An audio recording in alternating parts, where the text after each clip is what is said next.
గౌతమ్ గారు నమస్తే సార్. నమస్తే అండి.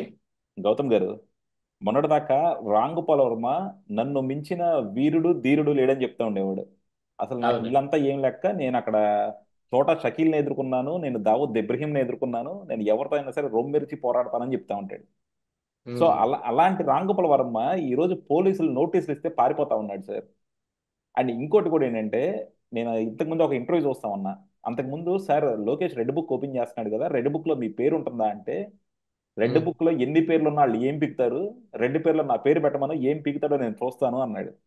కానీ ఈ ఉమ్. రోజు అంటే పోలీసులు పిలుస్తున్నప్పుడు కనీసం సమాధానం చెప్పకుండా పారిపోవడం ఎందుకు? దేనికి భయపడుతున్నాడు వర్మ? ఆయన చెప్పిందే ఖచ్చితంగా అరెస్ట్ చేసి లోపల థర్డ్ డిగ్రీ ప్రయోగిస్తారు అని. ఉహు, మరి థర్డ్ డిగ్రీ అయితే మనకి సమాచారం ఏం లేదు కానీ యాక్చువల్గా ఆయన పెట్టిన పోస్టులు, ఆయన చేసిన మార్ఫింగ్ ఫోటోలు, వీటన్నిటిని మీద ఆయన మీద ఖచ్చితంగా కేసు అవుతుంది. అరెస్ట్ చేస్తారు. విచారణకు పిలిచి విచారణలో వాటన్నిటిని చూపించి అడిగి ఇది మీదేనా, ఈ అకౌంట్ మీయేనా, ఈ ఫోటోలు చేసింది ఎవరు, ఈ ఫోటో మీ దాంట్లో ఎందుకు పెట్టారు, ఇలాంటివన్నీ ప్రశ్నించిన తర్వాత ఏ సమాధానం చెప్పలేదనో, లేకపోతే సంతృప్తికరమైన సమాధానం చెప్పలేదనో, లేకపోతే అదిగో ఇవన్నీ ఒప్పేసుకున్నాడు, ఇవన్నీ మాయనని కన్విక్ట్ అయిపోయాడు కాబట్టి ఆ, ఇతన్ని అరెస్ట్ చేయొచ్చను ఖచ్చితంగా విచారణకు వస్తే అరెస్ట్ చేస్తారు. అది మాత్రం మాకు అందుతున్న సమాచారమే. ఉహు, ఎందుకంటే పోసాని కృష్ణమురళి కానీ శ్రీరెడ్డి కానీ వాళ్ళ కథ వేరే. ఉహు, వాళ్ళు సారీ చెప్పటం కానీ, మేము ఇంకా రాజకీయాలు మాట్లాడటం అని అనం కానీ, ఏదో ఒకటి మొత్తానికి వాళ్ళు చేసిన తప్పును ఒప్పుకున్నారు. కానీ వర్మ అలా ఒప్పుకోలేదు. ఎందుకంటే వర్మ కేటగిరీ వేరు, శ్రీరెడ్డిది ఒక కేటగిరీ, పోసాని కృష్ణమురళిది మరో కేటగిరీ అయితే వర్మది బీభత్సమైన కేటగిరీ. ఇప్పుడు ఉహు. చూసారా వర్మ ఆ, ఆర్జీవి డెన్ అని ఇంటి మీద పెట్టుకొని, ఆర్జీవి అవును, స్టూడియోస్, ఆర్జీవి ఫ్యాక్టరీలు, వీటన్నిటికీ పెద్ద పెద్ద బిల్డింగులు హైదరాబాద్ లో. అవును. ఇప్పటిదాకా ఆయన ఎన్ని గొప్ప గొప్ప సినిమాలు తీసినా, ఎంత పెద్ద సినిమాలు తీసినా, ఏ ఏం తీసినా కానీ అంత పెద్ద బిల్డింగులు, ఆఫీసులు, ఎస్టాబ్లిష్మెంట్ లేదు. కాకపోతే దీనికి వచ్చింది అని అంటే దీనికి కారణం వేరే కదా. దీంట్లో గట్టిగా డబ్బులు వేశాడు జగన్మోహన్ రెడ్డి దగ్గర, అదైతే అర్థమవుతుంది. ఈ రోజున ఒంగోలు పోలీసులు కూడా ఆర్జీవీ ఇంటి ముందు, ఆర్జీవీ డెన్ ముందు తిరుగుతా ఉంటే ఆడకొచ్చిన లాయర్లు వాళ్ళు కూడా కనపడతానే ఉన్నారు. అదంతా జగన్మోహన్ రెడ్డి లీగల్ ఎయిడ్ కూడా ఇస్తున్నట్టుగా అర్థమవుతా ఉంది. ఈయన దానికోసమని ఈ విచారణకి ఎదుర్కోకుండా ఆయన కోర్టుకు వెళ్ళాడు. ఈ కేసు క్వాష్ చేయండి నా మీద అని. క్వాష్ చేయటం అనేది తర్వాత సంగతిలే కానీ ముందు వాళ్ళకి నోటీస్ ఇచ్చాము, వాళ్ళు కూడా ఆన్సర్ వేస్తారు, అప్పుడు చూద్దాంలే అని అంటే, కాదు కాదు, నన్ను అరెస్ట్ చేస్తారు, అరెస్ట్ చేసి థర్డ్ డిగ్రీ ప్రయోగిస్తారు నా మీద అని అంటే, అంతకైతే నువ్వు దానికోసమని క్వాష్ చేయటం అనేది కుదరదు. దీని మీద దీని తాలూకు విచారణ దీన్ని చేస్తాం, నువ్వు కావాలంటే బెయిల్ అప్లై చేసుకో అని అంటే యాంటిసిపేటరీ బెయిల్ కూడా అప్లికేషన్ వేశాడు. దాని మీద కూడా విచారణ వాయిదా పడింది. అది ఇంకా ఏం తేలలేదు, తీర్పు ఏమి రాలేదు. ఈలోపే పోలీసులు 2 సార్లు నోటీసులు ఇచ్చి పిలిచారు. ఈ పిలిస్తే వెళ్ళాడు అనుకోండి, వెళ్తే ఖచ్చితంగా అరెస్ట్ అయ్యి కనిపిస్తా ఉంది. ఎందుకంటే వీళ్ళు చేసిన ఓవర్ మామూలు కాదనమాట. ఎవరు ఏమైనా చేసినా ఏదైనా బాగానే ఉంటదేమో కానీ ఈయన పెట్టిన మార్ఫింగ్ ఫోటోలు కానీ, ఈయన పెట్టిన సెల్ఫీ ఫోటోలు, అది కూడా పుండు మీద కారం జల్లినట్టుగా ఉండటానికి రాజమండ్రి సెంట్రల్ జైల్లో చంద్రబాబు నాయుడు ఉంటే ఈయన వెళ్ళి బయట ఒక సెల్ఫీ ఫోటో తీసుకొని he is inside, I am out side అన్నాడు. ఇప్పుడు హీఈస్ గోయింగ్ టు ఇన్సైడ్. ఆ ఇన్సైడ్ పంపిస్తారు, పంపించిన తర్వాత ఏం జరిగింది, ఆ ట్రీట్మెంట్ ఎలాగుంటది అనే దాని మీద భయం. ఒకవేళ థర్డ్ డిగ్రీ ప్రయోగిస్తారో అనేది ఉండకపోవచ్చు బహుశా, ఎందుకంటే సెలబ్రిటీ స్థాయిలో ఉన్నారు. అందున జగన్మోహన్ రెడ్డి అంత దుర్మార్గంగా వ్యవహరించే వాళ్ళు కాదు ఇప్పుడు ప్రభుత్వంలో ఉన్నవాళ్ళు. అట్ట అనుకుంటే చెవిరెడ్డి భాస్కర్ రెడ్డి కొడుకు కూడా ఇక అరెస్ట్ చేసి లోపల పెట్టి చిత్తకొట్టుడు కొట్టటమే అనుకున్న సమయంలో కూడా 41 ఇయర్ నోటీస్ ఇచ్చి పంపించారు, టీ ఇచ్చి. అది అప్పుడున్న దీనికి.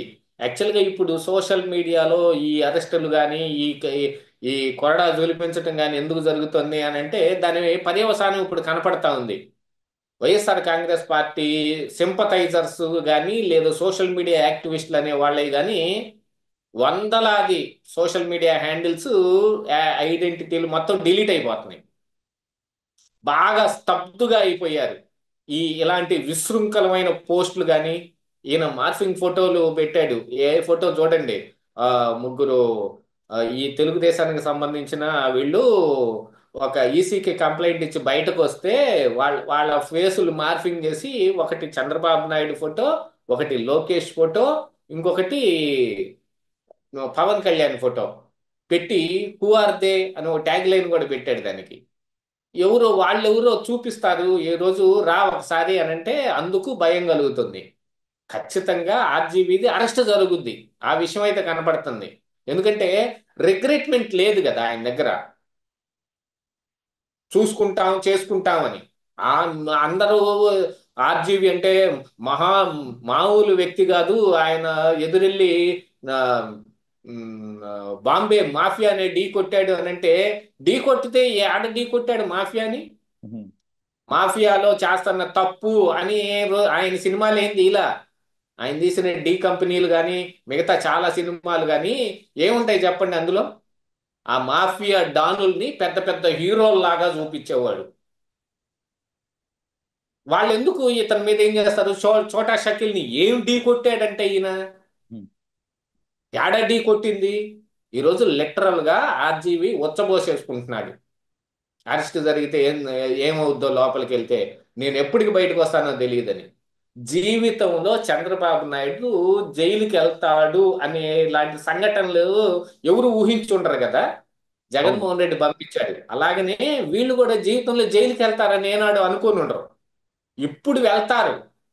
వెళ్ళి రిమాండ్లో 14 యూజువల్ గా 14 రోజులు వేస్తారు రిమాండ్. మళ్ళీ కోర్టుకు తీసుకొచ్చి మళ్ళీ పోలీసులు ఏదో చెబుతారు, ఇంకా ఇతను ఉండాల్సింది ఉంది, ఇందులో విచారణ చేయాల్సింది ఉంది అంటే మళ్ళీ రిమాండ్ వేస్తారు. 4 సార్లు రిమాండ్ పడిందంటే ఆర్జీవీ ఉండలేడు. ఎందుకంటే వాళ్ళకున్న అలవాట్లు కానీ, వాళ్ళకున్న ఎక్స్ట్రా కరిక్యులర్ యాక్టివిటీస్ ఉన్నాయే, అవన్నీ లేకపోతే వాళ్ళు డమాల్. అందులో మనోడికి. ఆయనే చెబుతాడు కదా, నేను రోజు పొద్దున్నే లేచి గంట ఉమ్. అవి చూడకపోతే నాకు రోజే గడవదు ఉహుం. అని. ఓడక ఒక మంచి బాటిల్ బిగిస్తే తప్ప మనకు కుదరదు అని ఉమ్. గాని ఇవన్నీ చెబుతుంటాడు కదా. అవును. ఇవన్నీ నేను జైల్లో ఏడుంటాయి? అండ్ చిన్న చిన్న చిన్న పిల్లల్ని పక్కన పెట్టుకొని తాగటాలు, సినిమా చిన్నపిల్లల్ని అవకాశం. పక్కన పెట్టుకుని తాగటాలు, ఎవరి మీద పడితే వాళ్ళ మీద పడి నొక్కేయటాలు. సినిమా ఏ అవకాశం ఏ కోసం వచ్చిన వాళ్ళని కూడా. ఇతను ఏదో యాక్టింగ్ చేస్తున్నట్టుగా ఒక సీన్ క్రియేట్ ఒకటి చేసి అమ్మాయిల మీద పడి నా ఉమ్. అడ్డమైన చోటల్లా నాటకాలు. ఉహుం. ఇవన్నీ నేనేం కల్పించి చెబుతుంది ఏం కాదు. ఉహుం. సోషల్ మీడియా నిండా వైరల్ అయినాయి వీడియోలు ఇవన్నీ. అవును. ఆ, ఒక అమ్మాయిని కాలు కొట్టుకుని నాకుతున్న వీడియో ఎవరండి రిలీజ్ చేసేది? ఉహుం. సినిమాల్లో అంటే తప్పక చేస్తారేమో. ఇదేమైనా సినిమానా? ఇంటర్వ్యూ జరుగుతుంది, ఆడ అవసరం లేదు. హీరోయిన్లు చెప్పినట్టు కథ డిమాండ్ చేస్తే మేమేమైనా చేస్తామని. కథ కాదు, వీళ్ళు డిమాండ్ చేస్తారు. వీళ్ళ దగ్గర నటించడానికి వచ్చిన వాళ్ళందరికీ మనం లాంగ్ డ్రైవ్ వెళ్దామా? ఈ మాట కూడా నేను సొంతగా చెబుతుంది కాదండి. అవును. స్వాతి రెడ్డి చెప్పింది. ఈయన ఉహుం. ఏదో సినిమా తీశాడు చూడండి, అల్లరి ఉహుం. నరేష్, స్వాతి రెడ్డి వీళ్ళందరితోటి ఒక సినిమాతోటి. అవును. ఆ రోజున స్వాతి రెడ్డి ఆ హీరోయిన్ గా అందులో ఉంటే, ఆ అమ్మాయిని మనం లాంగ్ డ్రైవ్ వెళ్దామా అని ఏదో ప్రపోజల్ పెట్టాడంట. ఉహుం. వామ్మో, ఇతనితో పోతే మన బతుకు బస్ స్టాండ్ అయిపోయింది అనుకుందో ఏమో, చక్కగా తెలివిగా తప్పించుకొని వెళ్ళిపోయింది. ఇలాంటి ఈ క్యారెక్టర్లు ఉన్న వ్యక్తులు పోయి ఒక 4 నెలలు జైల్లో ఉండాలంటే వీళ్ళ పరిస్థితి ఏంటి ఆలోచించండి ఒకసారి. అవును. ఇంకా ఏమి ఎక్స్ట్రా కరికులర్ యాక్టివిటీస్ ఇంకేం ఉన్నాయో బయటకు కనపడినాయి. ఈ సిగరెట్టే కాలుస్తారో దాంట్లో ఇంకోటే పెట్టి కాలుస్తారో ఎవడికి అది తెలుసు. ఇంకోటి అయితే డెఫినెట్ గా పెట్టుంటాడు, లేకపోతే అలాంటి ఏమీ లేకుండా ఉంటే ఇలాంటి ప్రవర్తనలు రావు, విపరీతమైన ప్రవర్తనలు. ఇది విపరీత విపరీత ధోరణులు. రామ్ గోపాల్ వర్మ అంత పిరికి సన్నాసి లేడు అనమాట ఈ భూ ప్రపంచం మీద. నాకే మహా జ్ఞానం ఉంది, నేను నేను దేని మీద అయినా మాట్లాడగలను అంటే మహా జ్ఞానం ఉన్నాడు, నోరు తెరిచి మాట్లాడు. రమణ మహర్షి కూర్చున్నట్టు సైలెంట్గా కూర్చుంటారు ఏం జరుగుతున్నా సరే. వీళ్ళకి ఏడుంది, వీళ్ళకి ఉంది అజ్ఞానం మాత్రమే. ఉమ్. ఇక దాంతో పాటు ఏంటంటే జగన్మోహన్ రెడ్డి వీళ్ళందరికీ రాంగ్ ట్రాక్ పట్టించేశాడు. అతను చెప్పిన మాటలు వీళ్ళు నమ్మేశారు. యా. జగన్మోహన్ రెడ్డి నమ్మాడో లేదో తెలియదు. 30 ఏళ్ళు నేనే సీఎంగా ఉంటాను, చంద్రబాబు నాయుడు వయసు అయిపోయింది, అతి త్వరలో ఆయన టపా కట్టేస్తాడు, లోకేష్కి అసలేం తెలియదు అనే విషయమే కదా ఆయన ఎప్పుడు ప్రపోజ్ చేసి, నేను 30 ఏళ్ళు నేనే సీఎం ఉంటాను, ఇక నుంచి మొత్తం రాజ్యం మందే. ఉమ్. వీళ్ళందరూ రెచ్చిపోవటానికి గల కారణం ఇదే. ఎందుకంటే ఇంటర్నల్ గా ఇదే సర్క్యులేట్ చేస్తారు వాళ్ళు. దీన్ని అసలు. బాగా నమ్మిస్తారు. ఉమ్. యాక్చువల్ గోబెల్స్ ప్రచారం అంటారు చూడండి. ఉమ్. అది విపక్షాలను నమ్మించడానికో లేదు అమాయకమైన ప్రజలను నమ్మించి మన వైపు తిప్పుకోవటానికో చేసే ప్రయత్నాలు అన్నమాట. కాకపోతే ఇక్కడ ఏం చేశారు, వీళ్ళ సైన్యాన్ని నమ్మించేశాడు జగన్మోహన్ రెడ్డి. ఉమ్. అంత సైన్యాన్ని నమ్మించటం మూలానే ఈ రోజున వాళ్ళందరికీ భయంకరమైన చుర్రు చిటుక్కని షాక్ కొట్టింది మైండ్ లో. కల్లం హరికృష్ణారెడ్డి ఆ రోజు పేలిన ప్రేలాపన ఏమిటి, ఈ రోజున రిలీజ్ చేసిన వీడియోలు ఏమిటి? ఉమ్. నాయకులకి ఏం పర్వాలేదు, వాళ్ళ దగ్గర డబ్బు దశకం ఉంటది, ఎట్టాగైనా తప్పించుకొని వాళ్ళు హాయిగానే ఉంటారు, అన్యాయం అయిపోయేది మనమే. ఇప్పుడు అంతా డిజిటైజల్ అయిపోయింది. ప్ర- ఈ కేసు ఎక్కడికి పోయినా సరే, మీరు విదేశాలకు వెళ్ళాలంటే వీసా కడ్డం పడింది, పాస్పోర్ట్కి వెరిఫికేషన్ కడ్డం పడింది, మీరు ఏదైనా ఉద్యోగానికి వెళ్ళాలంటే మీ మీద కేసులున్న సంగతులన్నీ బయటకు వస్తాయి. ఎక్కడ తప్పించుకొని పోవటానికి లేదు. మీకు ఎక్కడ ఉద్యోగం రాదు, మీరు ఈ దేశం పోలేరు, మీకు పాస్పోర్ట్లు రావు, మీకు వీసాలు రావు. ఇదే కదా కర్ల హరికృష్ణారెడ్డి చెప్పింది ఆ రోజున. ఉమ్. ఇలాగ అన్యాయం అయిపోయిన వాళ్ళల్లో చాలా మంది ఇప్పుడు జైల్లో మగ్గుతా ఉన్నారు. వాళ్ళందరూ రిమాండ్ ఖైదీలుగానేగా ఉన్నారు ఇప్పుడు. అవును. వీళ్ళందరికీ వీళ్ళు ఒక ఆరాధ్య దైవం లాగా, వీళ్ళందరూ సోషల్ మీడియాలో బాగా మంచి ఇన్ఫ్లుయెన్సర్లు కదా అని చెప్పి వీళ్ళందరినీ హైర్ చేసి పడేశాడు జగన్మోహన్ రెడ్డి. అవును. ఉమ్. డబ్బుకు లోహం దాసోహం అని. వీళ్ళ వీళ్ళ వల్లనే వచ్చిందా ఆ మాట. నీతి నిజాయితీగా ఉండేవాడు అసమర్థుడి కింద కనపడుతున్నాడు. న్యాయం అన్యాయం ఈ రెండిటి మధ్య తేడా తెలుసుకుని మనం ప్రజల పక్షాన ఉండాలి, న్యాయం మాట్లాడాలి అని చెప్పే వాళ్ళందరేమో వెధవల్లాగా కనపడతా ఉన్నారు. అబ్బా, జగన్మోహన్ రెడ్డికి ఇప్పటికీ 40% ఓటింగ్ ఎందుకు వస్తుంది అనుకుంటున్నారు? ఉమ్. అతన్ని ఆరాధ్య దైవంగా పూజించే వాళ్ళు చాలా మంది ఉన్నారు. అలాంటి పీపులే. కొట్టేస్తే కొట్టేసాడు కానీ బాసు, 1,00,000 కోట్లు కొట్టేటువంటి మామూలు ఎవడి వల్ల సాధ్యం చెప్పు? అదేదో గొప్పలాగా మాట్లాడుతున్నారు ఆర్జీవి తీసే సినిమాల్లాగానే. అది ఇంకోటి అంటే చంద్రబాబు ఎప్పుడు ఎవరిని. పుట్టగొడుగుల్లాగా పుట్టుకొస్తారండి చిన్న చిన్న రౌడీలు. ఉమ్. తొండ ముదిరి ఊసర వెళ్ళిన అయినట్టు వాళ్ళకి రాజకీయ నాయకుల తోడుతోటి అండతోటి దాదాలు అవుతారు. ఆ దాదాలు అయిపోయిన తర్వాత నలుగురిని మెయింటైన్ చేయడానికి డబ్బులు కావాలి, ఇల్లీగల్ యాక్టివిటీస్ చేస్తారు. ఆ ఇల్లీగల్ యాక్టివిటీస్ లో ఇక మాదక ద్రవ్యాలు ఎక్స్పోర్ట్ ఇంపోర్ట్లు కావచ్చు, లేకపోతే మిగతా ఏదైనా కావచ్చు, హఫ్తాలు వసూలు చేయటం కావచ్చు, రియల్ ఎస్టేట్ వ్యాపారుల్ని భయపెట్టి డబ్బులు వసూలు చేయటం కావచ్చు, కాంట్రాక్ట్ కిల్లింగ్స్, సుపారీలు తీసుకోవటం కావచ్చు. ఇవన్నీ చేసి బాగా ముదురుతుంటే పోలీస్ డిపార్ట్మెంట్ ని సప్రెస్ చేయడానికి రాజకీయ నాయకులు ఉంటారు. వాళ్ళు చేసిన దాకా ఆగుతారు. వీడెప్పుడో బాగా కంటకింపుగా తయారవుతాడు చూడండి. ఆ రోజు నడి రోడ్డు మీద ఎన్కౌంటర్ చేసి అవతల పారేస్తున్నారు. ఎన్ని ఎన్కౌంటర్లు జరగలేదండి బాంబేలో? అంతెందుకు మనం ఎందుకు దావూద్ ఇబ్రహీం భయపడి ఇండియా వదిలిపెట్టి పోయి వేరే దేశాల్లో ఎందుకు దాక్కుంటున్నాడు? అసలు అతను కూడా పిరికోడే అదే యాక్చువల్గా చెప్పాలంటే. ఆ మనకి పిరికోడికి మా ఈ పిరికోడు ఒకడు తోడు, వాళ్ళ మీద వాళ్ళని గొప్పగా చూపించడానికి సినిమాలు తీసేవాడు. అదే మనకి ఇది వచ్చి పర్ఫెక్ట్. రాజకీయాల్లో ఇరుక్కున్నాడు. జగన్మోహన్ రెడ్డి కబంధ హస్తాల్లో చిక్కుకున్నాడు. ఇక గిలగిలా కొట్టుకోవటమే.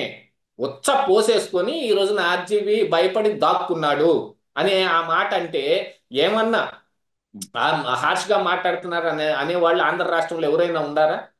ఎవరు లేరు. ఉంటారు. అయ్యింది జగన్మోహన్ రెడ్డి. తిక్క బాగా కుదిరింది వెదవకి అనుకునే వాళ్ళే ఉన్నారు.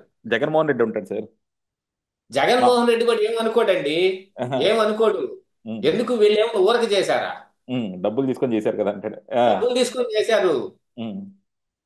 మీ వెనకటికి ఎవరు సామెత చెప్పినట్టు శ్రీశ్రీ రాశాడు అనుకుంటా. ఉమ్. తాజ్ మహల్ అందాలు చూసి పొగుడుతుంటే ఆ తాజ్ మహల్ కట్టడానికి రాళ్ళెత్తిన కూలీలు ఎవ్వరు అని అంటే ఎవడి పేరు తెలియదు, ఉమ్. కట్టిన మేస్త్రి ఎవడో తెలియదు, ఉమ్. ఇంజనీరింగ్ గీసిన ఇంజనీర్ ఎవడో తెలియదు. తాజ్ మహల్ షాజహాన్ కట్టించాడు అంతే తెలుసు. ఉహు, కూలీలు ఎవరికి తెలుసు? వీళ్ళంతా కూలోళ్ళు. వీళ్ళ మీద జగన్మోహన్ రెడ్డికి ప్రేమ ఉంటుందా? ఏదో వీళ్ళు ఇరుక్కుంటే మన పేరు ఆడ చెప్పి చేస్తారోనని ఆ లీగల్ ఎయిడ్ వరకు ఇస్తున్నాడు. వర్రా రవీందర్ రెడ్డికి కానీ, ఇంకా అవినాష్ రెడ్డిని కాపాడాలంటేనో, లేదు భాస్కర్ ఈ సజ్జల భార్గవ్ రెడ్డిని కాపాడాలంటేనో జగన్మోహన్ రెడ్డి సీరియస్ గా హెక్టిక్ గా పనిచేస్తాడు. బోరుగడ్డ అనిల్ పరిస్థితి ఏంటి? అరెస్ట్ అయ్యి లోపల ఉన్నా కూడా కొంచెం అటు ఇటుగా అతనికి హవా ఎందుకు నడుస్తుంది అని అంటే వీళ్ళ మేనేజ్మెంట్ మూలానే. ఉహు. ఎందుకంటే వాళ్ళతోటి వేరే వర్కులు కూడా చేయించుకున్నాడు జగన్మోహన్ రెడ్డి. ఏదో 200 కోట్ల రూపాయల ట్రాన్సాక్షన్ ఉంది బోరుగడ్డ అనిల్ దాంట్లో. ఈ వర్రా అవును. రవీందర్ రెడ్డి తోటి ఇంకా వేరే వేరే అటు ఇటు కొంత ఈ మనీ లాండరింగ్ చేయించే వ్యవహారంలో వేరే ఈ కాంటాక్ట్స్ కూడా ఉన్నాయి వీళ్ళందరి దగ్గర. Yes. వీళ్ళందరిని అంటే కాపాడతాడు జగన్మోహన్ రెడ్డి. ఆర్జీవీని ఎందుకు కాపాడతాడు? పోసాని కృష్ణ మురళిని అయితే ఫోన్లు కూడా ఎత్తలేదు. అందుకు అందుకు కాదు ఆయన, నేను మొత్తం వదిలేస్తున్నాను, డింగ్ డాంగ్ షో కూడా ఆపేస్తున్నాను. ఉహు. డింగ్ డాంగ్ షో అని ఇప్పుడు కొత్తగా డింగ్ డాంగ్ 2 అని ఒకటి చేస్తున్నాడు కదా, దాన్ని కూడా అవును. ఆపోతలు పాడేస్తున్నాను, నాకు ఈ సావాసమే వద్దురా బాబు అని వెళ్ళిపోయాడు. ఎందుకు? ఫోన్లు ఎత్తలా. డబ్బులు తీసుకున్నారు, చేశారు, కూలోళ్ళందరినీ ఎలగొట్టేసేయండి అన్నాడు, ఎలగొట్టేశారు. శ్రీరెడ్డి పరిస్థితి అదే కదా. తర్వాత కనీసం డబ్బులు కూడా ఇవ్వకపోతుంటే గగ్గోలు పెట్టి ఏడుస్తుంది ఈ రోజున. ఆ అమ్మాయి పరిస్థితి అగమ్య గోచరం. Yes. వీళ్ళంటే కోటాను కోట్లు నూకుంటారు కాబట్టి వీళ్ళు ఇంతంత పెద్ద డెన్నులు కట్టుకొని పారిపోవటానికి దారులు ఎత్తుక్కొని పోతారు. Yes. కానీ ఏదో ఒక రోజు చిక్కక తప్పదు. డెఫినెట్ గా సార్, డెఫినెట్ గా. ఎందుకంటే వర్మని మనం ఎప్పటి నుంచో కూడా అనుకుంటున్నాం అనమాట. ఇదంతా కూడా వాళ్ళున్న స్థానంలో అంత దిగజారక్కర్లా. చాలా దిగజారి మాట్లాడుతున్నారు, దిగజారి పోస్టులు పెడతా ఉన్నారు, దిగజారి కామెంట్లు చేస్తా ఉన్నారు. సో ఇలాంటి వాళ్ళకి మాత్రం డెఫినెట్ గా మన వాళ్ళు అంటారు కదా, బెల్ట్ ట్రీట్మెంట్ కావాలని చెప్పి. ఉమ్. ఈ రోజు రామ్ గోపాల్ వర్మకి బెల్ట్ ట్రీట్మెంట్ థర్డ్ డిగ్రీ ఇచ్చినా సరే, మీరు ఇందాక అన్నట్టు ఒక్కళ్ళు కూడా ఆక్షేపణ చేయరు. ఓన్లీ అయినా వైఎస్ఆర్సీపీ వాళ్ళని గగ్గోలు పెడితే గగ్గోలు పెడతారేమో కానీ మామూలు ప్రజానికం మాత్రం ఎవ్వరు కూడా దాని మీద రెస్పాండ్ అవ్వరు. ఇందాక మీరు ఒక మాట అన్నారు, కొంతమంది జగన్మోహన్ రెడ్డి చేసే పనులను గొప్పగా అభివర్ణిస్తారని. అలాగే మన చంద్రబాబు నాయుడు గారు అరెస్ట్ అయినప్పుడు కూడా రాజశేఖర్ రెడ్డి కూడా చంద్రబాబును అరెస్ట్ చేయలేకపోయాడు. జగన్మోహన్ రెడ్డి అవును. చేసి చూసారా అన్నారు. సో అలా విపరీతంగా ఎంజాయ్ చేసే వాళ్ళు కూడా ఉంటారన్నమాట. సో అలా ఉంటారు. అలా జగన్మోహన్ రెడ్డిని ఒక హీరో చేశారు. ఆ హీరోని అడ్మైర్ చేస్తే ఇలాంటి భక్తులు అందరూ తయారయ్యారు తర్వాత. సో వీళ్ళని అవును. ఒక్కొక్కరిని మాత్రం జైల్లో వేయాలి, మంచి ట్రీట్మెంట్ ఇవ్వాలని ఆశిద్దాం సార్. థ్యాంక్ యూ అండి, thank you very much sir.